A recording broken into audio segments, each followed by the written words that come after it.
ओम सभी को नमस्ते। मंत्रोच्चारण। ओम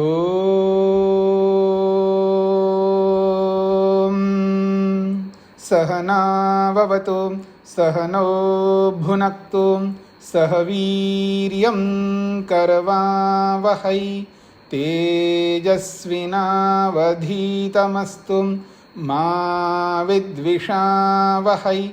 ओम शांति शांति शांति।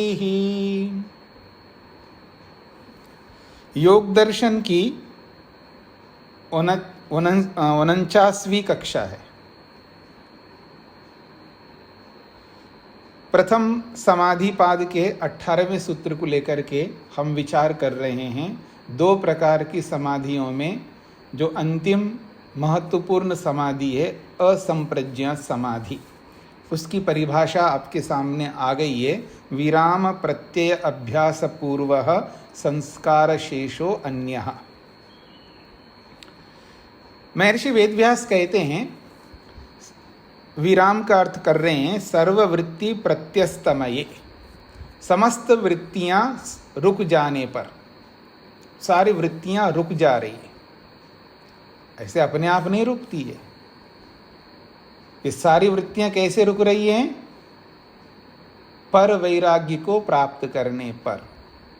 और पर वैराग्य कब प्राप्त हुआ है? जब अपर वैराग्य को प्राप्त कर चुके हैं और एकाग्र अवस्था में जो जो समाधियां लगानी थी वो सारी समाधियां लगाई अब उसने। ऐसे व्यक्ति को ये सारी वृत्तियां रुक जाती है। विराम सर्ववृत्ति प्रत्यस्तमे, समस्त वृत्तियां रुक जाती हैं। तो समस्त वृत्तियों के रुक जाने पर अर्थात निरुद्ध अवस्था के आने पर संस्कार शेषो निरोधः चित्तस्य। चित्त की स्थिति कैसा होती है? संस्कार शेष, बस उसके अंदर जो वृत्तियों के संस्कार है दुनिया भर के, क्या वृत्तियां उठाते हैं वर्तमान में आप देख सकते। उठने से प्रारंभ होता है, नहीं सोते समय भी वृत्तियां चल रही होती है। वो निद्रा वृत्ति, यानी 24 घंटे बिना नागे के, बिना अवकाश के निरंतर हमारा मन कार्यरत है। आप देखिएगा, ये जो हमारा हृदय है ना 8, वो कैसे काम करता है? ऐसे करता है, निरंतर काम कर रहा है। ये अलग बात है, बीच बीच में विश्राम भी कर रहा है, लेकिन हमको प्रतीत नहीं होता है। ऐसे ही मन जो है वो भी निरंतर काम कर रहा है, बस सोते समय जो है उसके बाह्य वृत्तियां रुक जाती है, बस इतना विश्राम है उसका। सर्वथा विश्राम नहीं है। ये देखिएगा क्या यंत्र बनाया परमात्मा ने, आप सोच सकते हैं। आप कल्पना करिएगा कि कोई ऐसा डिवाइस कोई आदमी बना दे और वो निरंतर काम करता रहे। पॉसिबल है? कितने बड़े वैज्ञानिक, सारी दुनिया के वैज्ञानिक मिलकर के कोई ऐसा डिवाइस, कोई ऐसा चिप, कोई ऐसा यंत्र बना दे जो लगातार काम करता हो। और ये जो हमारा मन देखिएगा, हम अपने अपनी अवस्थाओं को देखिए, शारीरिक अवस्थाओं की। जब से हम अपने अपने इन शरीरों में आए, कोई 50 साल का होगा, कोई 60 का होगा, कोई 70 का होगा, कोई 80 का होगा आप में से। क्यों जी? 80 साल के तो है ना आप में से कई लोग हैं। भीमसेन जी आपकी उम्र कितनी है? 85, 80 कितनी है? माइक खोलना होगा। हाँ जी 83। हाँ ठीक है। देखिएगा 83 साल के हैं, तो और भी ज़्यादा उम्र के होंगे आप में से। इतने सालों से लगातार मन का काम करते आ रहे हैं, मन लगातार काम करता हुआ आ रहा है। आप कल्पना करके देखिएगा, ये तो एक जन्म की बात कर रहा हूँ, जन्म जन्मांतरों से मन काम करता हुआ आ रहा है। कोई खराबी नहीं हो रही है उसमें, उस मन में। वो मन लगातार काम कर रहा है। खराबी किस में होती है? शरीर में होती है, क्योंकि ये जल्दी समाप्त होने वाला है ना शरीर। उन यंत्रों को, सूक्ष्म शरीर में रहने वाले वो 18 तत्व हों, उन सारे 18 तत्वों को भगवान ने ऐसा बना दिया है कि एक बार बना देता है जब सृष्टि बनती है, बस जब तक प्रलय नहीं होता तब तक वो काम करते रहेंगे। इनकी अवधि देखिएगा, 4 अरब 32 करोड़ साल है। मन काम जो करता है 4 अरब 32 करोड़ साल कंटिन्यूसली काम करता है। आप क्या समझते हैं? इस शरीर में से निकल के दूसरे शरीर, दूसरे से निकल के तीसरे से, कभी कुत्ते में, कभी गधे में, कभी सूअर में, कभी कीड़े में, कभी उसमें, कभी इसमें, जिनसे हम परेशान होते हैं ना, जिनको देखे ऐसा करते हैं, लज्जा करते हैं, शर्म करते हैं और घृणा करते हैं, उन सारी योनियों में से कोई ऐसी योनि नहीं बची होगी जिसमें आप, मैं, हम सब नहीं गए होंगे। तो इन सारी योनियों में रहते हुए हम मन से निरंतर काम करते आ रहे हैं। ऐसा वो हमारा मन है, ऐसा यंत्र है। देखिएगा, वो बिना अवकाश के निरंतर काम करता जा रहा है। ऐसे उस मन को रोकना कितनी बड़ी बात है, आप सोचिए, कल्पना करिएगा। और ये अधिकार भगवान ने हम सबको दिए। तू रोक ले, मैंने ऐसा यंत्र बनाया है, उसको तू रोक सकता है। अगर तू नहीं रोकेगा तो 432 करोड़ साल तक लगातार चलता रहेगा। तो रोक लेगा, समाधि लगा लेगा और उसको वहीं ब्रेक करके मुक्ति में जा सकता है। आप देखिएगा क्या सृष्टि है भगवान की। तो ऐसे मन को वो रोकता है पर वैराग्य को प्राप्त करके। तो संस्कार शेष, बस जब तक वो रोका नहीं था तब तक जो वृत्तियां बना रहे थे लगातार, वृत्तियां तो रुक गई है पर संस्कार बने हुए हैं अभी।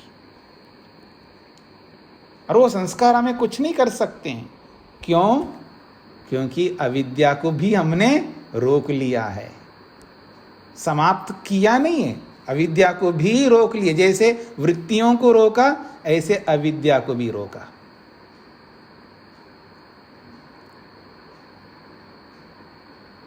ये जो रुकना है ना, ये अलग अलग प्रकार से होता है। आगे आपको बताएंगे ये जो क्लेश हैं कैसे रुकते हैं। क्लेशों के रुकने न रुकने, काम करने, कैसे काम करने, उसकी भी चर्चा करेंगे आगे। आपको स्पष्ट हो जाएगा कैसे ये क्लेश रुकते हैं हमारे, कैसे बदलते हैं। बहुत अच्छा प्रसंग है। तो ऐसे सारे क्लेशों को तो रोक दिया है, तो अविद्या तो काम कर नहीं रही है, इसलिए वो संस्कार होते हुए भी कुछ नहीं कर पाएंगे। और आज हमारी क्या स्थिति है जी? हमारी स्थिति है कि आकंठ डूबे हुए हैं अविद्या में। अविद्या लगातार काम कर रही है। एक बात, संस्कार, अनगिनत संस्कार भरे हुए हमारे मन के अंदर, संस्कार भी विराजमान है, अविद्या भी कार्यान्वित है, और प्रवृत्ति हमारी कर्म करने की वो लगातार चल रही है। इसलिए बिना रुके हम निरंतर काम कर रहे होते हैं और अधिकांश पाप कर रहे होते हैं, और थोड़ी बहुत सात्विकता के कारण से कुछ पापों से बचे रहते हैं। मैंने क्या बोला है? सर्वांश में सारे पापों से हम बच नहीं रहे होते हैं, कुछ पापों से बच रहे होते हैं। हाँ जी, अगल बगल के घरों में जाके चोरी करके आते हैं क्या? बिल्कुल नहीं आते, इससे तो बचे हैं। लेकिन झूठ से नहीं बचे हैं ना, झूठ से नहीं बचे। अपने ही लोगों के साथ, निकट के निकट, जिनके साथ सर्वाधिक संबंध, जो आप बोलते हैं पति पत्नी का संबंध, झूठ से बचे नहीं। देखिएगा क्या झूठ बोलते हैं हम लोग, पाप से तो बचे नहीं ना। ठीक है, आप में से कोई चिमटा बेलन लेके नहीं मारते होंगे, शुक्र है, लेकिन वाणी से कितना मारते हैं? वाणी से कितना मारते हैं आप अपने ही लोगों को? वाणी से आप सोच सकते हैं। और मन से तो पूछो मत। वाणी से जब आप बोलोगे तो सुनेंगे तो समझ में आएगा, लेकिन मन से जो मारते हो आप उनको, वो सुन ही नहीं सकते आपके मन से मारने का। क्या मारते हैं आप, क्या हिंसा करते हैं आप अपने ही लोगों की। तो पापों की तो कोई सीमा नहीं है जी हमारे। वैसे हम दूध के धुले हुए दिखते हैं क्योंकि चिट्टा नहीं खुलता है तब, लेकिन जब वो खुलता है तो पता लगता है कि हम कैसे हैं। पापी है ये धर्मात्मा है, अब आप स्वयं निर्णय करिएगा। तो ये जो सारा पाप है जो अपने लोगों के साथ हम कर रहे होते हैं, ये सब रुक जाता है। देखिएगा क्या व्यक्ति बन जाता है। आप कल्पना करके देखिएगा, जो आज आकंठ डूबे हुए हम लोग पाप में, समझ रहे हैं आप पाप कैसे करते हैं? राग से, द्वेष से, मोह से कैसे पाप करते हैं हम अपने निकट के लोगों को, क्योंकि ये सब पाप है। तेषाम मोहा पापियान, इन सब पापों में जो मोह है वो सर्वाधिक पाप है। तो इतना सारा पाप जो है वो सब रुक गया उसका, और वृत्तियां भी रुक गई। ऐसी स्थिति में संस्कार मात्र शेष है, इसलिए वो निरोध, वो मन की वो निरोध अवस्था है, यानी मन की पांचवी अंतिम अवस्था है। बस मन काम करना बंद कर दिया। मन जो है हमको यहीं तक पहुंचाता है। मन के दो प्रमुख कार्य बताए थे पीछे, आपको याद कर लीजिएगा। एक तो भोग कराना है और एक अपवर्ग तक पहुंचाना। अपवर्ग तक पहुंचाने का मतलब है मुक्ति तक पहुंचाना नहीं, अब असंप्रज्ञा समाधि तक पहुंचाने का काम करता है। क्योंकि वो स्थिति लाते ही वो काम वो रुक जाता है, मन रुक जाता है, फिर आत्मा का काम प्रारंभ होता है, फिर आत्मा परमात्मा के साथ जुड़ता है, क्योंकि वो निरुद्ध हो गया। तो चित्तस्य निरोध समाधि, चित्त की ये निरुद्ध समाधि कहलाती है। इसी समाधि को असंप्रज्ञातः, असंप्रज्ञात समाधि कहते हैं। इसी समाधि को असंप्रज्ञात समाधि कहते हैं। और ये असंप्रज्ञात समाधि मिल कैसे रही है? तो कहते हैं तस्य परम वैराग्यम उपाय। इस असंप्रज्ञात समाधि का पर वैराग्य उपाय है। इस पर वैराग्य के आधार पर ही ये असंप्रज्ञात समाधि लग रही है, ये निरुद्ध अवस्था की प्राप्ति हो रही है। पर वैराग्य, ये वैराग्य आपसे नहीं पिंडा छोड़ेगा, देखना। आऊंगा आपके पास में, बीच बीच में आता रहूंगा। वो जो डंक मारता है ना कोई, मच्छर और मक्खी और सांप तो शायद कम होता है, लेकिन मच्छर का और उसका तो डंक तो कभी ना कभी खाते ही रहते, क्योंकि आप भारत में रहते हो ना, इतनी शुद्धि तो रखते नहीं आप। तो बीच बीच में कभी ना कभी एक आध मच्छर का डंक तो आपको खाना पड़ता। उससे ज़्यादा डंक मैं मारूंगा, वैराग्य वाला।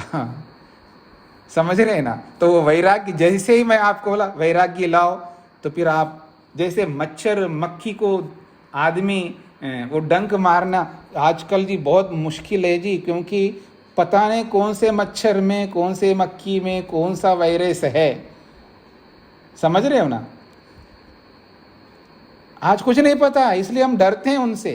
पहले तो क्या फर्क पड़ता, ठीक है मच्छर ही काट रहे ना, कोई बात नहीं। अब वो कोई बात वाली बात नहीं रही है। अब तो ये कि मच्छरों से, मच्छरों के डंक से बचते हैं आज, क्योंकि पता नहीं कौन सी बीमारी आ जाए, कौन सा वायरस अंदर प्रवेश हो जाए। जैसे मक्खी और मच्छर के डंक से आप बचते हैं ना वर्तमान में, कोरोना के बाद से, उससे ज्यादा डंक मैं मारने के लिए आ रहा हूं मैं आपको, वैराग्य वाला। ठीक है ना? जैसे ही वैराग्य सामने लाऊंगा आप ऐसे हो जाते हैं मन में। तो आइए कहते हैं ये असंप्रज्ञात समाधि है, तस्य परम वैराग्यम उपाय। इस असंप्रज्ञात समाधि का उपाय क्या है? मतलब क्यों मिल रही है असंप्रज्ञात समाधि? पर वैराग्य से मिल रही है, यही उसका उपाय है। असंप्रज्ञात समाधि को प्राप्त करने का एकमात्र उपाय है पर वैराग्य। इसलिए कहा जा रहा है सालंबनो ही अभ्यासा तत्साधनाय न कल्पते। सालंबन वाली जो स्थिति है, सालंबन वाला जो अभ्यास है, सालंबन समझ रहे ना, जो संप्रज्ञात समाधि में होता है, सालंबन समाधि अर्थात एकाग्रता वाली स्थिति। एकाग्रता में जो स्थिति आती है ये इसका उपाय नहीं है। वो एकाग्र अवस्था वाली जो स्थिति है वो असंप्रज्ञात समाधि का उपाय नहीं है, इसलिए उसको रोकना होता है। इसलिए कह रहे सालंबनो ही अभ्यास, आलंबन वाला जो अभ्यास है यानी अपर वैराग्य वाला अभ्यास है, जो मन के माध्यम से होने वाला अभ्यास है, वो अभ्यास न कल्पते साधनाया तत्साधनाया, उस असंप्रज्ञात समाधि की सिद्धि के लिए वो सालंबन वाला अभ्यास समर्थ नहीं है, वो आपको नहीं दिला सकता है। अर्थात वो अपर वैराग्य का अभ्यास जो मन से होता है वो अभ्यास कितना ही करो, वो अभ्यास इस असंप्रज्ञात समाधि को दिला नहीं सकता। तो इसलिए कह रहे हैं विराम प्रत्यय, इसलिए विराम प्रत्यय का सहारा लेना पड़ता है, अर्थात अपर वैराग्य का सहारा लेना पड़ता है। और विराम प्रत्ययो निर्वस्तु का, ये बड़ी बात है, इसको समझने का प्रयत्न करिए। ये जो विराम प्रत्यय है यानी ये जो परवैराग्य वाला जो ज्ञान है, विवेक है, तत्व ज्ञान है, ये निर्वस्तु का, इसमें कोई वस्तु नहीं है। हमारा जो विषय है ना, कोई विषय नहीं रहा ना। निर्वस्तु का मतलब वस्तु रहित है। वस्तु कौन सी है जी? ये जो आप संप्रज्ञात समाधि में जितनी वस्तुओं का दर्शन किए वो सारी वस्तुएं, वहां तो वस्तु हैं, वहां पंचमहाभूत है, तन्मात्राएं हैं, मन है, अहंकार है, महतत्व रूपी बुद्धि है, सत्व है, रज है, तम है, ये सब वस्तुएं हैं। तो कहते हैं विराम प्रत्यय, ये जो परवैराग्य का अभ्यास है वो कैसा है? निर्वस्तु का, इसमें कोई वस्तु नहीं है इनमें से। निर्वस्तु का आलंबनी क्रियते, वस्तु रहित का आलंबन होता है। अर्थात इसमें परमात्मा को ध्यान में रख करके हो रहा है। आत्मा सीधा सीधा परमात्मा को पाने की चेष्टा कर रहा है यहां पर। इसलिए ये जो विराम प्रत्यय वाला अभ्यास है ये निर्वस्तु के है, क्योंकि सालंबन समाधि, संप्रज्ञात समाधि में ये सारी वस्तुएं हैं। और ये सारी वस्तुएं कौन सी है जी? भौतिक वस्तु ये तो है, भौतिक तो है, ये सब भौतिक वस्तुएं। बस अंतर इतना सा है, आज आप मकान को, सोना चांदी को और कागज के नोटों को और पता नहीं जमीनों को दिल के साथ लगा के रखे हैं, और संप्रज्ञात समाधि में वो सब छूट जाते हैं जो आज आप पकड़ के रखे हैं। पर वहां पर वो पंचमहाभूत, वो सूक्ष्म भूत, तन्मात्राएं और वो जो भी उपलब्धियां प्राप्त करके, उस अगर आदमी है एक से प्रेम छोड़ दे तो दूसरे से प्रेम हो जाता है। हाँ याद रखना, एक के प्रति उसका प्रेम बना हुआ है, अब वो ना रहे। हाँ, थोड़ा सा आप लोगों को दुख दे दूं, आध्यात्मिक दुख। पत्नी जब तक है तो पत्नी से प्रेम है, और पत्नी ना हो तो दूसरे से प्रेम होगा। आदमी खाली नहीं रह सकता, याद रखना। कोई भी मनुष्य अकेला नहीं रह सकता, उसको कोई ना कोई साथी चाहिए। वो चाहे वो पत्नी हो साथी, चाहे पति हो साथी, चाहे बहन हो साथी, या माँ हो साथी, या गुरु हो साथी, या कोई भी ABCD, कोई ना कोई साथी चाहिए। अकेला कोई नहीं रह सकता, भूल जाइए आप। कोई भी का मतलब योगी भी नहीं रह सकता अकेला। बस वो इतना अंतर है योगी में और हमारे में, हम लोग आदमियों को साथी बना लेते हैं और योगी परमात्मा को साथी बनाता है। बिना साथी का कोई नहीं रह सकते।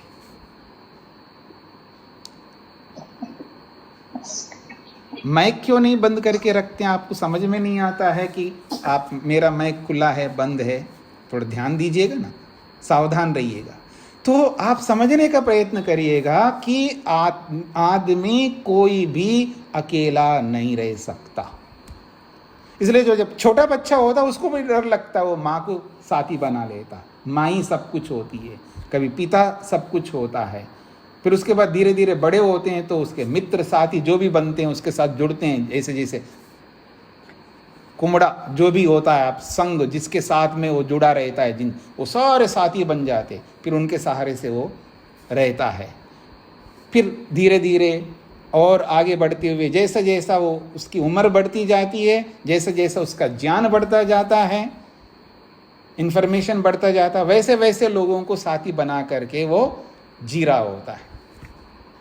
अकेला कोई नहीं जी सकता। ये समस्या क्यों है जी अकेला ना जी पाने का?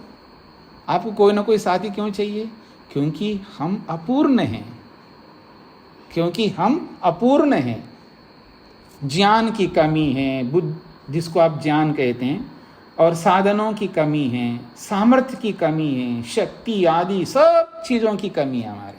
हम अपूर्ण हैं, हम इतने दीनहीन गरीब लाचार हैं, इतने आपको क्या कहूँ दीन का मतलब समझते हैं ना आप?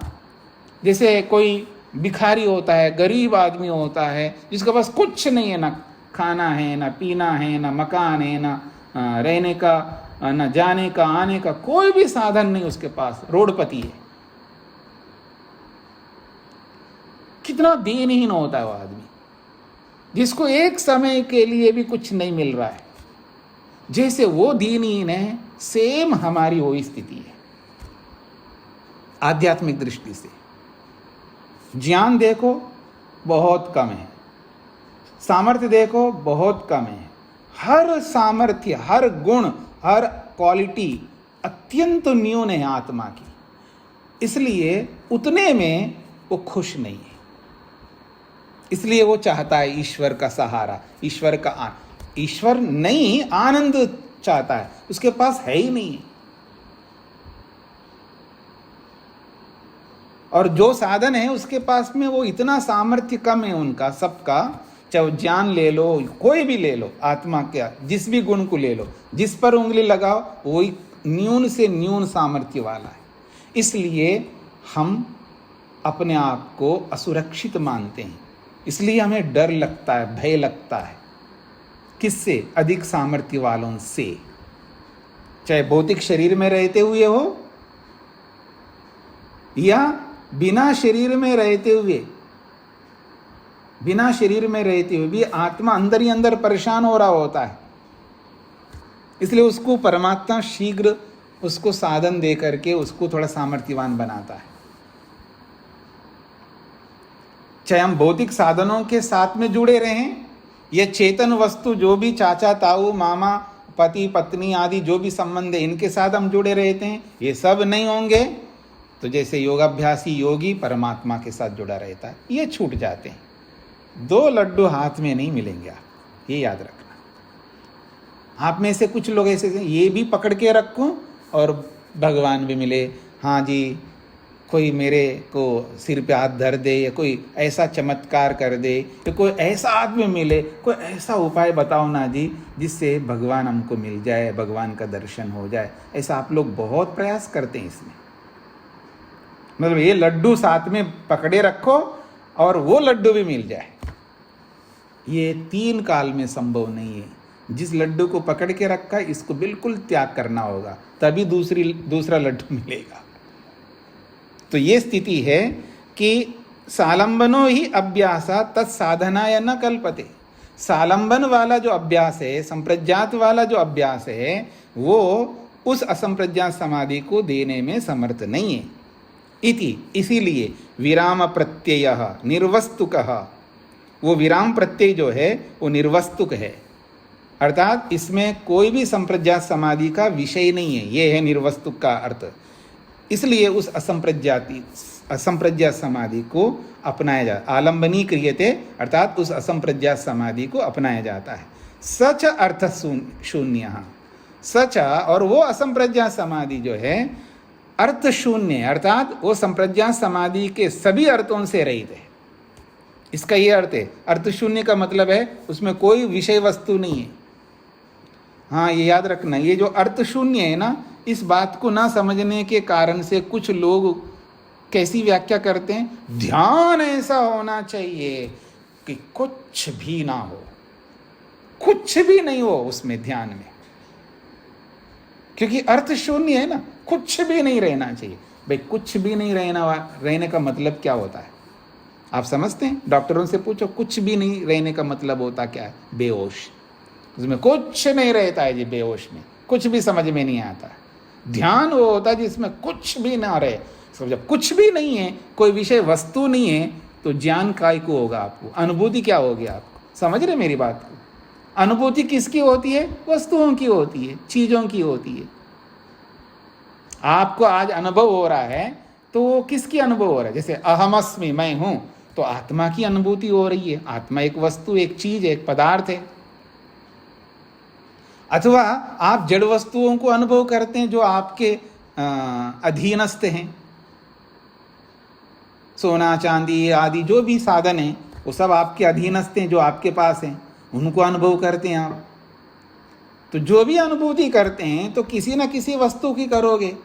ये स्वयं भी एक वस्तु, में उसकी अनुभूति करूंगा। ध्यान वो है जिसमें कुछ नहीं पता लगना चाहिए, क्योंकि वो अर्थ शून्य होता है। तो कुछ भी नहीं पता लगना चाहिए, मतलब अनुभूति नहीं होनी चाहिए। अनुभूति होती है किसी न किसी वस्तु की। तो जब अनुभूति नहीं होगी, कुछ नहीं पता लग रहा है, वो ध्यान अगर है तो वो क्या है? तो बेहोश हो गए होंगे आप, इसका मतलब ये है। जैसे ऑपरेशन करने के लिए अथवा कोई ऐसी कोई समस्या आती है तो डॉक्टर लोग क्या करते हैं? ऑपरेशन करने के लिए वो विशेषकर तो फिर तो उसको बेहोश कर देते हैं। उसको कोई अनुभूति नहीं होती है, कोई भी अनुभूति नहीं। डॉक्टर को भी नहीं पता है होता कैसा है, बस वो दवाई पता है उनको, कितनी दवाई देने से वो बेहोश होता है उतना मात्र पता है। लेकिन आत्मा का शरीर के और इंद्रियों के इन सब साधनों के साथ संपर्क तोड़ते हैं वो उस दवाई से। ये दवाई देना आता है, कितनी मात्रा देनी आती है, लेकिन आत्मा का इन साधनों के साथ कैसे संपर्क टूटता है, दे डोंट नो, उनको नहीं पता है, किसी को नहीं पता है परमात्मा के अतिरिक्त या योगी के अतिरिक्त, जो समाधिस्थ व्यक्ति होता है उसके अतिरिक्त किसी को नहीं पता रहता है। तो जब ध्यान का मतलब ये नहीं कि कुछ पता ना लगे, वो कौन सा ध्यान होता है? वो तो बेहोशी होता है। ध्यान में सर्वाधिक पता रहता है। और ये ध्यान होता कैसे? समाधि से पहले की स्थिति है ध्यान, और उस ध्यान में सर्वाधिक एकाग्रता होती है ना, तो सर्वाधिक अलर्ट रहता है व्यक्ति। सर्वाधिक ज्ञान अगर कहीं होता है, साइंटिस्ट को भी इतना नहीं होता है जितना समाधि में, यानी एकाग्र अवस्था में, ध्यान की अवस्था में होता है। क्योंकि वो जो ध्यान लगता है, जिसका वास्तव में ध्यान, वो तब लगता है जब वो अविद्या को रोकता है। कोई नहीं रोकता है अविद्या, साइंटिस्ट भी नहीं रोक पाता है। इसलिए उसको अवस्था, एकाग्र अवस्था उसको आएगी नहीं। जिस एकाग्र अवस्था यहां पर वर्णन की गई है, उस एकाग्र अवस्था किसी को नहीं प्राप्त होती है जो समाधि या इस योग से जुड़ा नहीं है। उनकी एकाग्रता विक्षिप्त अवस्था की उत्कृष्ट अवस्था है, क्योंकि उसमें अविद्या रह सकती है।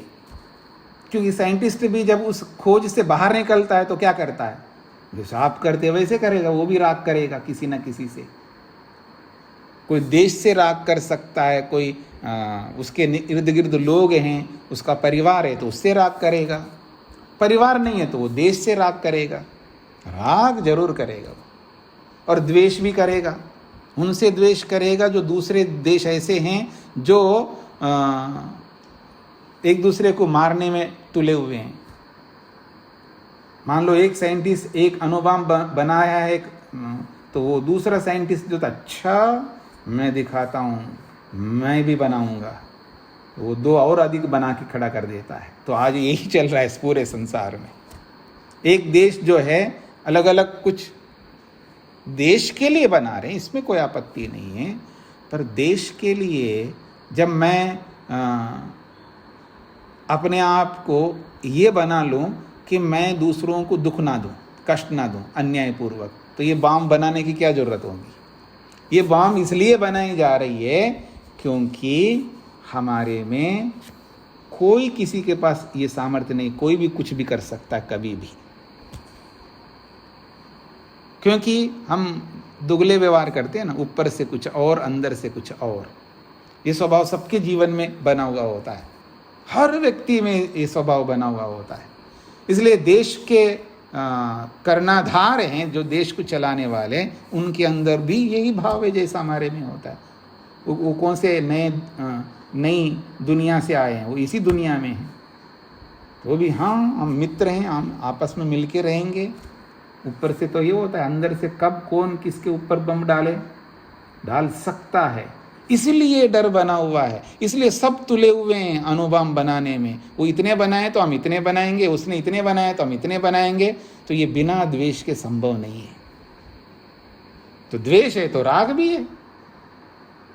ऐसा नहीं हो सकता कि आपको द्वेष है राग बिल्कुल नहीं, अथवा ऐसा नहीं हो सकता आपको राग है लेकिन मैं आप में से बोलते ना जी मैं वैसे तो द्वेष नहीं करता हूँ, पर राग बहुत है मेरे में। आप अपने आप को खुश करते रहना ऐसा बोल करके। राग है तो द्वेष भी है, और जितना राग है उतना द्वेष है। नहीं समझ में आता है? अभी समझा देता हूं, देखिएगा। मधुमक्खियां समझते हैं आप लोग? मधुमक्खियां क्या राग है? आप क्या राग करते हैं जी? कुछ भी नहीं करते आप। राग समझना है ना, मधुमक्खियों को देखना, एक के ऊपर एक, एक के ऊपर एक, एक के ऊपर एक, एक के ऊपर एक रहते हैं। कितने आपके पति या आपकी पत्नी या आपके निकट के निकटस्थ कोई व्यक्ति बीमार हो जाए, आप सेवा करो, कब तक करोगे आप? एक दिन बोलने लग जाओगे आप, याद रखना। एक दिन आप बोलने लग जाओ, यही काम है क्या मेरा? कब तक करूं? कोई आखिर कुछ तो हो, कुछ बताओ तो सही, कब तक करूं मैं ये? करते हो आप सेवा, माना नहीं कर रहा हूं, लेकिन आप ऐसा नहीं है कि बस करते जाएं। आपके मन में बिल्कुल ना आए, 1% भी ना आए कि मैं ये कब तक करता रहूं। मधुमक्खियों को देखिएगा, वो एक के ऊपर एक के ऊपर, उनको राग देखिए उनका क्या होता है। अब द्वेष समझना चाहते हो, एक बार छेड़ करके देखना मधुमक्खियों के छित्ते को, पता लग जाएगा द्वेष कितना है उसमें। तो याद रखना, राग जितना अधिक होता है जिसमें, उतना ही अधिक द्वेष होता है उसमें। ये समझने का प्रयत्न करना, अंधेरे में मत रहना। तो यहां कहा जा रहा है कि सच अर्थ शून्य, वो जो असंप्रज्ञा समाधि है वो कैसा है? अर्थ शून्य, अर्थात समाधि, संप्रज्ञा समाधि के जितने भी अर्थ है उन सब अर्थों से शून्य, अर्थात वो बिल्कुल अर्थ नहीं है। ये अर्थ समझना है। वैसे अर्थ शून्य कैसा होगा? अपेक्षा से ये अर्थ शून्य है, अपेक्षा से। असंप्रज्ञा समाधि में क्या होता है जी? परमात्मा का साक्षात्कार होता है, वो भी तो है, पर उसको अर्थ शब्द से नहीं बोलते। ये सब पारिभाषिक शब्द होते हैं। जैसे विषय बोलोगे आप तो विषय में रूप, रस, गंध, स्पर्श और शब्द, ये पारिभाषिक है। विषय का मतलब वो ही 5 गिनेंगे। विषय शब्द से रूप, रस, गंध, स्पर्श शब्द इतने ही गिनेंगे। इंद्रियों से इन्हीं को ग्रहण करेंगे, मन से उसी को ग्रहण करेंगे। ऐसे ये पारिभाषिक शब्द है। और अर्थ शब्द जो है ये इन्हीं के लिए आता है, ये जो भौतिक पदार्थ हैं। तो वहां भौतिक कोई पदार्थ नहीं रहा, क्योंकि उन सबका हो गया जो करना था संप्रज्ञा समाधि में। फिर उनको लेकर के बैठ नहीं सकते हम। यही सबसे बड़ी समस्या है आप लोगों की। किसी को आप पकड़ते हो तो पकड़ लिया सो पकड़ लिया, उसको त्याग नहीं करते हो, ऐसा उचित नहीं है। ये अत्यंत हानिकारक अविद्या है। जिसको आप पकड़ते हो तो पकड़ते समय पहले ही रखो मन में, इसको एक दिन मेरे को छोड़ना है, और लगातार मन में बनाए रखो एक दिन इसको छोड़ना है। चाहे वो पति हो, चाहे पत्नी हो, चाहे माँ हो, चाहे पिता हो, चाहे गुरु हो, चाहे विद्यार्थी हो, चाहे कोई भी ABCD।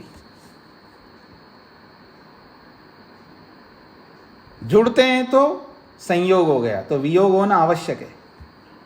संयोग और वियोग ये सत्य है, यूनिवर्सल लॉ है।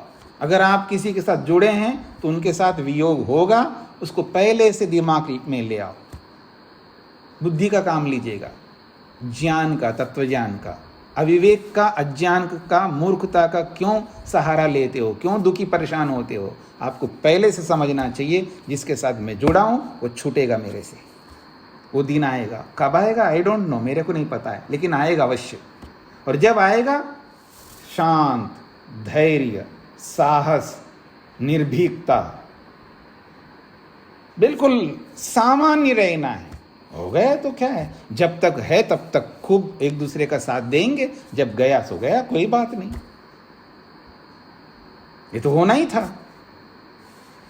यही तो विवेक है, ऐसा ही रहना है, तो दुख नहीं होगा आपको, नहीं तो आप दुखी होते रहेंगे और आपको फिर कोई समझा नहीं सकता दुनिया में। भगवान भी आकर के समझाएगा ना तो भी नहीं समझ पाओगे फिर आप।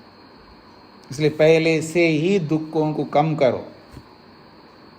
जिनके साथ जुड़े रहिए आप, चिपके रहिए, हमें कोई आपत्ति नहीं है, लेकिन उसके साथ साथ ये भी बोध रखिएगा एक दिन छूट जाएगा। जितना मैं चिपक रहा हूं ना उतना ही जल्दी ये हट जाएगा मेरे से, एक दिन आएगा। कब आएगा किसी को नहीं पता है। तो ये जो स्थिति है वो वाली स्थिति है सच अर्थ शून्य। संप्रज्ञात समाधि में कोई संप्रज्ञात का अर्थ विषय जो 18 तत्व बताए हो कोई नहीं रहेगा वहां पर। वो जो 26 पदार्थ आपने दर्शन किए संप्रज्ञात समाधि में, उन 26 पदार्थों में एक भी पदार्थ, एक भी अर्थ नहीं रहेगा संप्रज्ञात समाधि में। सब समाप्त। उनको रोकना है, उनको हटाना है। और आत्मा को तो हटा नहीं सकता हो, तो मैं स्वयं खुद हूं, तो इसलिए वहां पर केवल परमात्मा रहेगा। उसको अर्थ नहीं कहेंगे, उसको विषय नहीं कहेंगे, वो इस परिभाषा में नहीं आता है। वो अंतिम लक्ष्य हमारा, एम है, हमारा उद्देश्य है। तद अभ्यास पूर्वकम चित्तम, उस परवैराग्य का अभ्यास करता हुआ चित्त, मन, निरालंबनम, बिना आलंबन के, बिना मन के सहारे से, निरालंबनम, बिना मन के सहारे से, यह असंप्रज्ञात समाधि हो रही है। मन का सहारा नहीं लिया जा रहा है, माध्यम नहीं बन रहा है, बस निरुद्ध तक ले जाना है।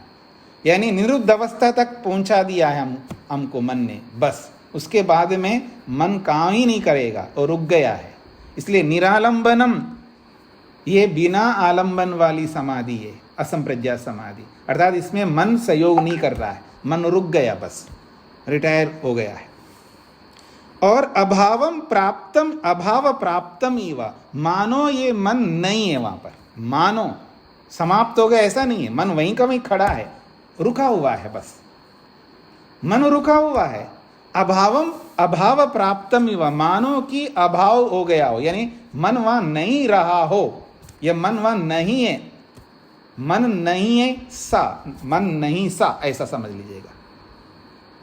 मन नहीं रहा हो, मानो है, लेकिन मान लो मन है ही नहीं, क्योंकि वो काम ही नहीं कर रहा है, तो उसके होने ना होने का कोई मतलब नहीं है।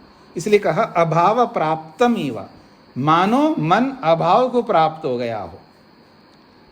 इति एषः, ऐसा ये असंप्रज्ञात समाधि है जो कि निर्बीजः, इसमें कोई बीज नहीं रहता है। बीज का अर्थ बताया था ना आपको। बीज क्या है? अविद्या। बीज क्या है जी? अविद्या। इसलिए संप्रज्ञात समाधि को सबीज समाधि कहते हैं, बीज वाली समाधि, क्योंकि उसमें अविद्या काम नहीं कर रही लेकिन बीज के रूप में रहती है। वहां पर संप्रज्ञात समाधि में हमने अविद्या को रोका है, रोक करके समाधि लगाई है।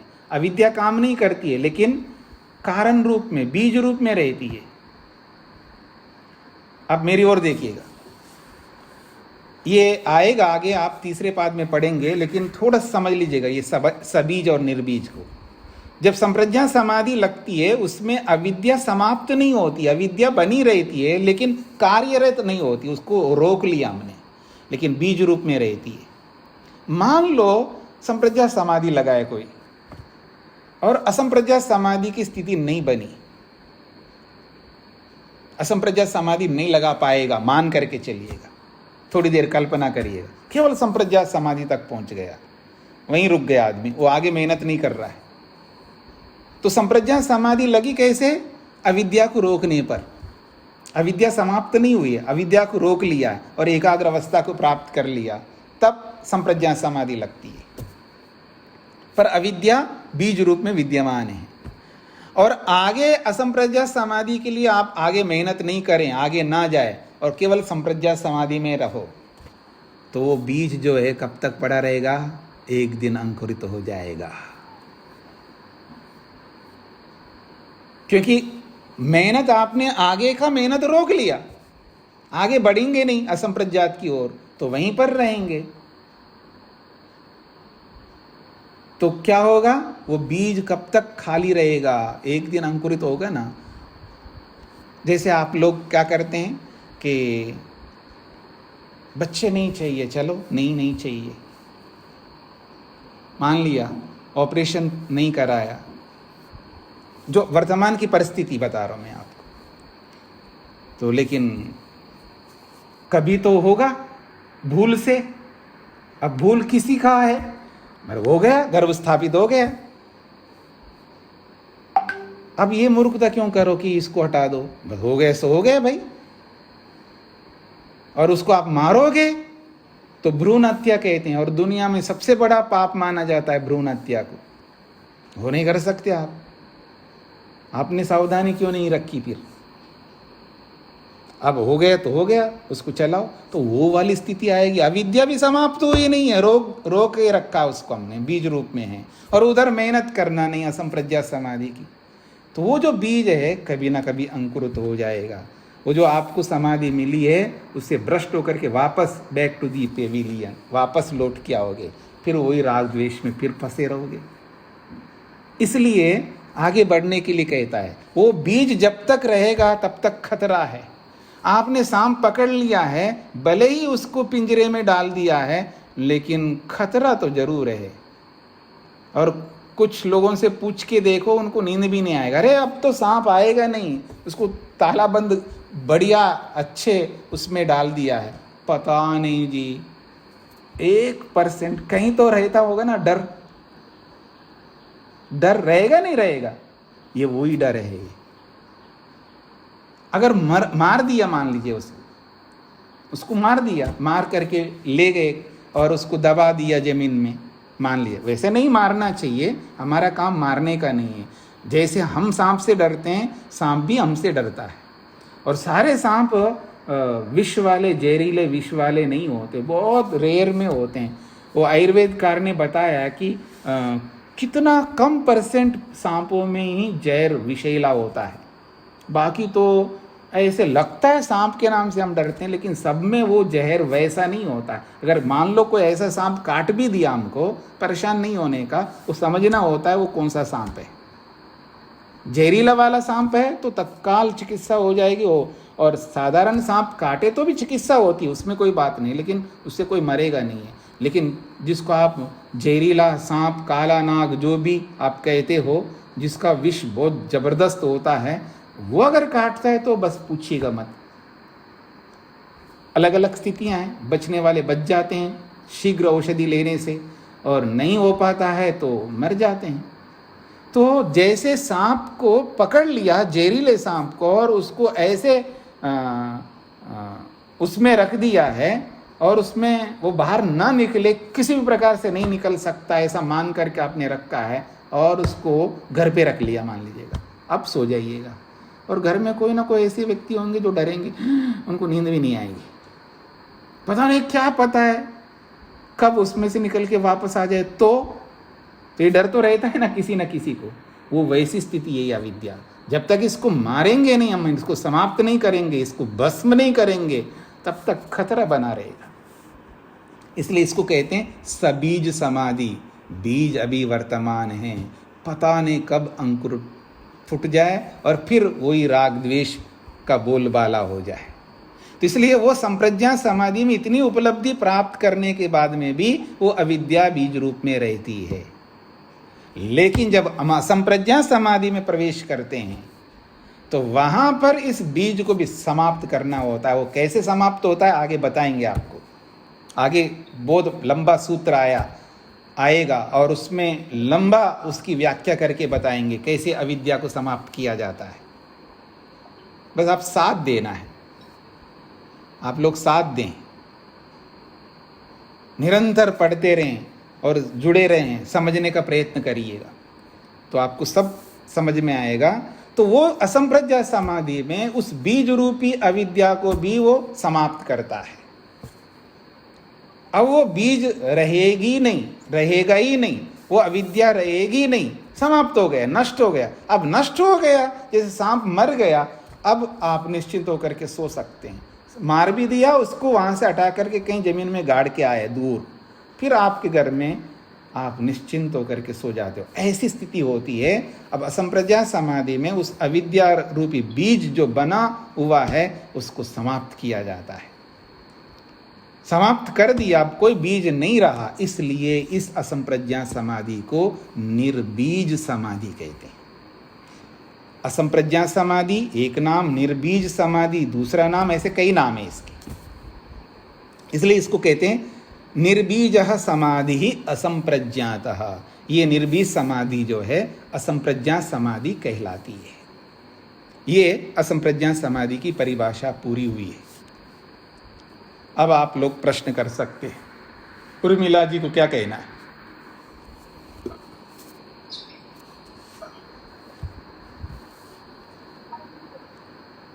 आपने हाथ खड़ा किया है उर्मिला जी। राजवीर जी माइक बंद करके रखिएगा। तो उनका ऐसा हाथ खड़ा हो गया। आप में से किसी को भी कोई प्रश्न करना हो इस असंप्रज्ञा समाधि से संबंधित, सरस्वती जी बोलिए। नमस्ते स्वामी जी। जी स्वामी जी, आप बता रहे थे कि मोह करने से हम पाप करते हैं, थोड़ा उदाहरण से बता दीजिए। इसमें कोई उदाहरण नहीं है जी, मोह ही पाप है। शास्त्र बोलता है मोह करना सर्वाधिक पाप है। राग भी पाप है, द्वेष भी पाप है, लेकिन उन दोनों से अधिक पापी जो है मोह है। अब शास्त्र बोल रहा है, अब उसको क्या उदाहरण दूंगा? आप जिससे भी मोह करते हो, बेटे से मोह करते हो तो वो पाप है, बस सीधी सी बात है, यही उदाहरण है। और क्या उदाहरण दे सकता हूं बताइए आप, और कैसा उदाहरण आप चाहते हैं? अगर आप अपने बेटे से मोह करते हो तो वो पाप है, और वो भी सबसे अधिक पाप है। ये मैं नहीं कहता, ये महर्षि गौतम कहते हैं। राग द्वेष मोह ये तीन दोष हैं, और तेषाम मोह पापियान, इन तीन पापों में से अधिक पाप वाला मोह है, ऐसा वो बोलते हैं। क्योंकि वो ही मोह राग का कारण बनता है, वो ही मोह द्वेष का कारण बनता है, इसलिए वो अधिक पापी है। तो आप जिससे भी मोह करते हो वो पाप है, और सर्वाधिक पाप है। अब बोलिएगा सरस्वती जी क्या कहना चाहते हैं? नहीं, मतलब स्वामी जी अपना कर्तव्य है, अभी माता के रूप में तो हमारा कर्तव्य जो हम निभाते हैं। देखिए, इधर उधर आप पटरी से मत उतरना। मैंने कभी नहीं कहा कि कर्तव्य नहीं करना है। कर्तव्य अलग चीजें है, मोह अलग चीजें है। आप मोह को और कर्तव्य को दोनों को क्यों जोड़ते हैं? कर्तव्य का पालन करने में मोह से युक्त होकर के भी कर्तव्य आप कर सकते हैं, बिना मोह से भी कर्तव्य कर सकते हैं। अब बोलो, कर्तव्य करने के लिए मना किसी के लिए नहीं है। मैं भी कर रहा हूँ, मेरा भी कर्तव्य, मैं आप लोगों को पढ़ा रहा हूँ, ये मेरा कर्तव्य है। मैं राग से भी, आप सबसे राग रखते हुए भी पढ़ा सकता हूँ, और बिना राग रख करके भी पढ़ा सकता हूँ, या द्वेष रख करके भी पढ़ा सकता हूँ। कुछ नहीं समझते ये बेकार लोग है, ऐसा द्वेष रख करके भी पढ़ा सकता हूँ। ये मेरे हाथ में है कि मैं राग रख करके पढ़ाऊँ, या द्वेष रख करके पढ़ाऊँ, या मोह रख करके पढ़ाऊँ। मैं क्यों करूं ये दोष? मैं खुद बता रहा हूं कि ये पाप है, महान पाप है। तो मैं तो नहीं रखना चाहता हूं। या आप नहीं भी पढ़ते तो बोलने का अधिकार मेरे को है, जैसे आपको है बोलने का अधिकार। अपने बच्चों को बोलते रहते हो तो बोलने का अधिकार है, पर बिना द्वेष के बोलने का प्रयास कर रहा हूं मैं कि आप पढ़ो, समझ लो। नहीं भी समझते हो तो भी यही प्रयास करता हूं, और जब तक आप नहीं समझेंगे तब तक मेरा प्रयास जारी रहेगा। मैं दुखी होकर के अब नहीं बताऊंगा, ये नहीं बोलूँगा। हाँ, ये अवश्य बोलूँगा, कुछ मेहनत करने के लिए जी, वो कक्षा निकाल लो, उसको पढ़ लो, सुन लो, समझ लो, ये तो बोल सकता हूँ। लेकिन फिर भी बताता ही रहता हूँ जो भी बताना होता है। तो ये जो आप कहना चाह रहे हैं कर्तव्यों को तो करना ही चाहिए, उस कर्तव्यों को करने में कोई आपत्ति नहीं है। आप बेटे के प्रति अपने कर्तव्य निभाइए, पति के प्रति निभाइए, सबके प्रति निभाइए, लेकिन इसका ये अर्थ नहीं कि आप राग से निभाएं, मोह से निभाएं, द्वेष से निभाएं। ये शास्त्र को पसंद नहीं है, विधान को पसंद नहीं है, इसलिए वो पाप है। अब बोलिए सरस्वती जी, स्पष्ट हो गया? हाँ जी, सविता जी को क्या कहना है? नमस्ते स्वामी जी। जी स्वामी जी, जैसे आपने असंप्रज्ञात समाधि के बारे में बता रहे थे, तो उसमें आपने कहा कि कोई अनुभूति अंदर नहीं रहती है। नहीं नहीं नहीं नहीं नहीं नहीं नहीं, वो संप्रज्ञा समाधि के विषय नहीं रहते हैं। वो संप्रज्ञा समाधि विषय, संप्रज्ञा समाधि के जितने भी अर्थ बताए थे जहाँ पर उपलब्धि हुई, उनमें से कोई अर्थ नहीं रहता, उनसे शून्य है। लेकिन अनुभूति रहेगा ना, परमात्मा की अनुभूति होगी, परमात्मा का दर्शन होगा, उससे जो भी हम आनंद, ज्ञान आदि जो भी प्राप्त करेंगे उन सब की अनुभूति होंगी। फिर जो हम कहते हैं कि हम मन वहां पे नहीं होता असंप्रज्ञात समाधि में, तो फिर जो ईश्वर के आनंद की अनुभूति कर रहा होता है वो किस तरह कर रहा होता है असंप्रज्ञात? देखिए, असंप्रज्ञात समाधि की चर्चा हमने की है, तो आपने सुना है ना, अभी जो मैंने आज पढ़ा है आपको, सुना है आपने? तो ठीक से नहीं सुना है आपने। यहाँ ये बोला गया है मन का काम है आत्मा को निरुद्ध अवस्था तक पहुंचाना है। तो पांचवी अवस्था निरुद्ध अवस्था, निरुद्ध अवस्था का मतलब है मन का काम बंद, समाप्त, रुक गया, वो रिटायर हो गया। अब आत्मा स्वयं साक्षात परमात्मा के साथ जुड़ता है, तो परमात्मा आनंद लेता है सीधा। अब स्पष्ट हो रहा है जी? हाँ जी, मधु जी को क्या पूछना है? हाँ, अनीता जी बोलिएगा। ओम स्वामी जी प्रणाम। स्वामी जी, मुझे ये पूछना था कि जो सभी समाधि तक पहुंचा हुआ योगी है, क्या वो पूर्ण रूप से अगर संस्कार रह जाते हैं तो पूर्ण रूप से अविद्या में दोबारा से जा सकता है? ये अभी तो बताया था ना, अब जा सकता है। अभी नहीं सुना है आपने? देखिए कैसे प्रश्न करते हैं आप। हाँ, ऐसा लगता है जैसा कि आप क्लास को सुन नहीं रहे हैं। बाकी लोगों को देखिए, सुनिए, बाकी लोगों को समझ में आ रहा है जी प्रश्नकर्ता कैसे प्रश्न कर रहा है। मैं अभी यही समझा रहा था कि संप्रज्ञात समा, इसलिए आप लोग ध्यान से सुनिएगा। एक तो अपना वीडियो ऑन करके रखिएगा, आपकी नज़र मेरी ओर दिखनी चाहिए। आप वीडियो बंद करते हैं, आप बीच बीच में पता नहीं क्या क्या काम करते रहते हैं, लेटे रहते हैं। अस्वस्थ व्यक्ति है, कोई रोग है, कोई कारण है तो एक अलग बात है, लेकिन स्वस्थ व्यक्ति, अब मान लीजिए मैं लेट करके पढ़ाऊँ तो आपको कैसा लगेगा? मैं आराम कुर्सी में जैसे लेटते हैं वैसे लेट करके पढ़ाऊँ तो आपको कैसा लगेगा? तो जैसे पढ़ाने वाले के लिए नियम है ना, ठीक से पढ़ाए, समझाए, हमको बहुत कुछ आप रखते होंगे ना अपेक्षाएं, तो जो अपेक्षाएं आप रखते हो वो अपेक्षा मैं नहीं रखूं। तो जब मैं पढ़ा रहा हूं तो आपको पूरा ध्यान से सुनना चाहिए। वीडियो ऑन करके रखो, मैं नज़र मिला करके सुनो, समझो, तो मेरे को पता लगेगा आप सुन रहे हैं। आप वीडियो ऑन नहीं रख के, बंद रख के, तो मैं कैसे समझूंगा आप मेरी बात को सुन रहे हैं? अब आपने नहीं सुना इसलिए प्रश्न कर रहे हो।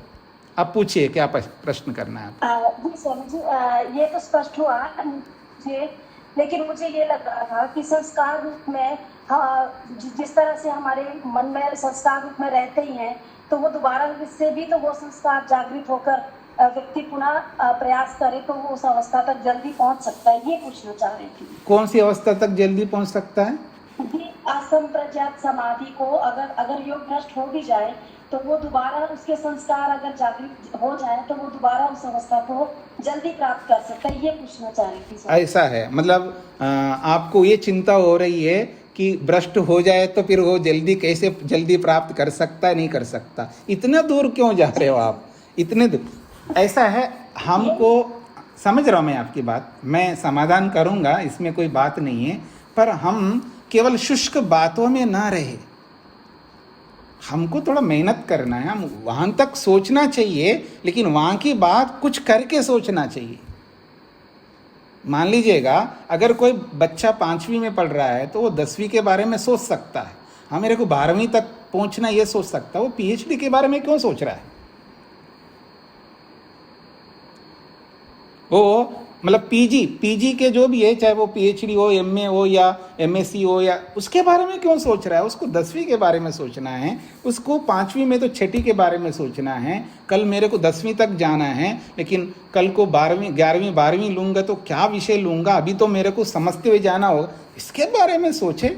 12वीं तक का पूरा कोर्स जो भी है उसके बारे में टारगेट बना के रखे, अच्छा है।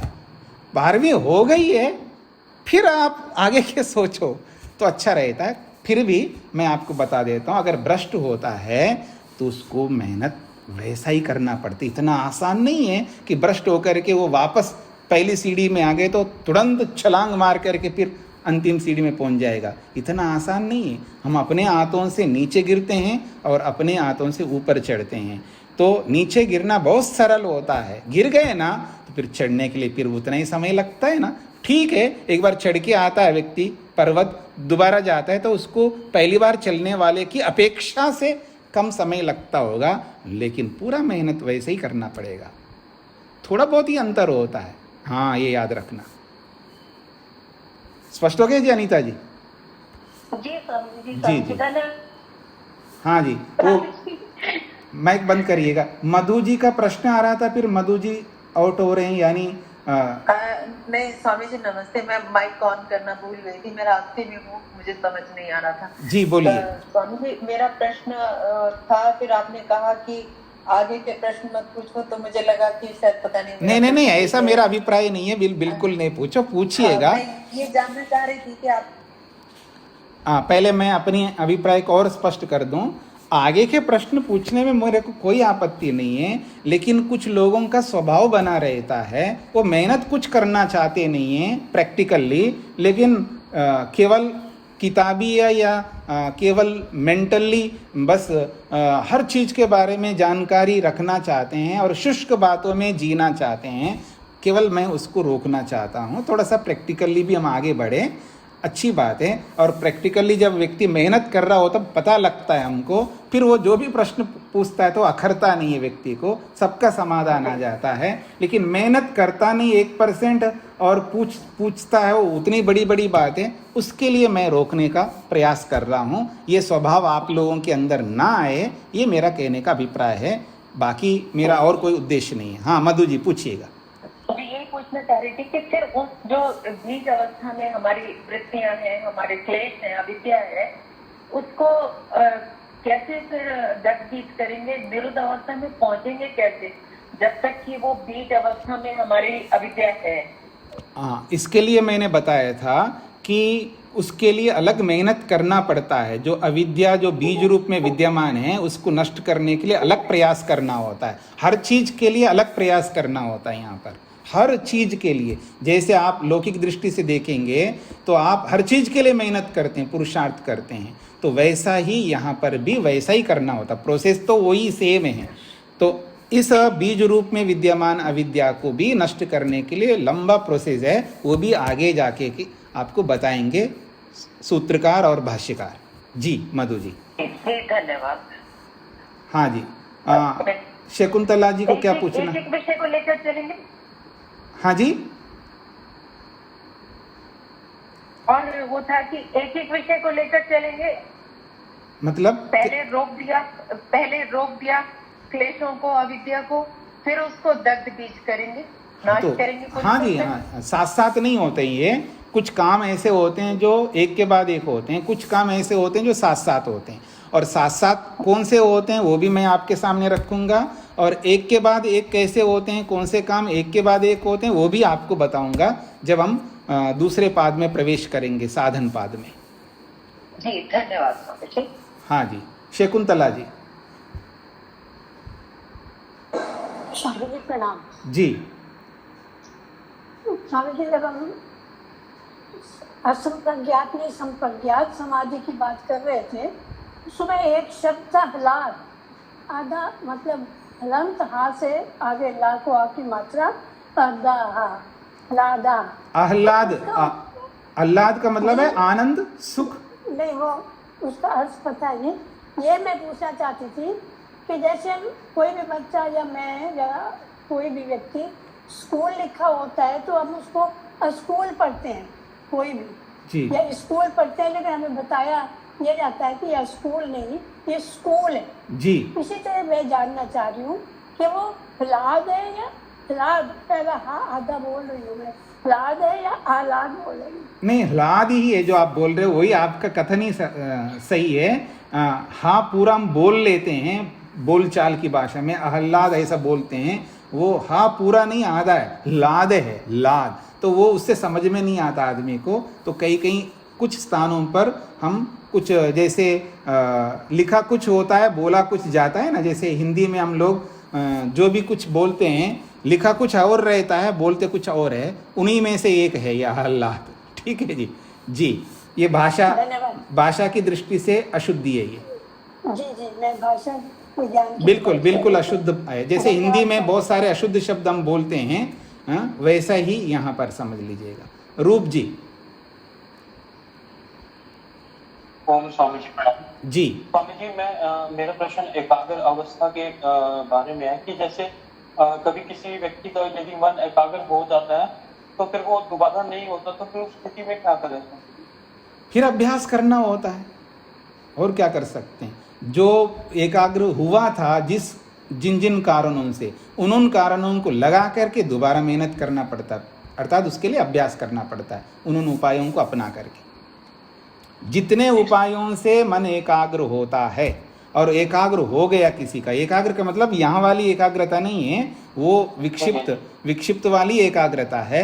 लेकिन जिस किसी को भी एकाग्रता आती है तो वो फिर वापस छूट जाती है। तो उस छूटे हुए वाले व्यक्ति को फिर उन सबको स्मरण करना होगा, किन किन कारणों से मेरे को एकाग्रता मिली, उन कारणों को दोबारा लाना होगा, उसके लिए पुनः अभ्यास करना होगा।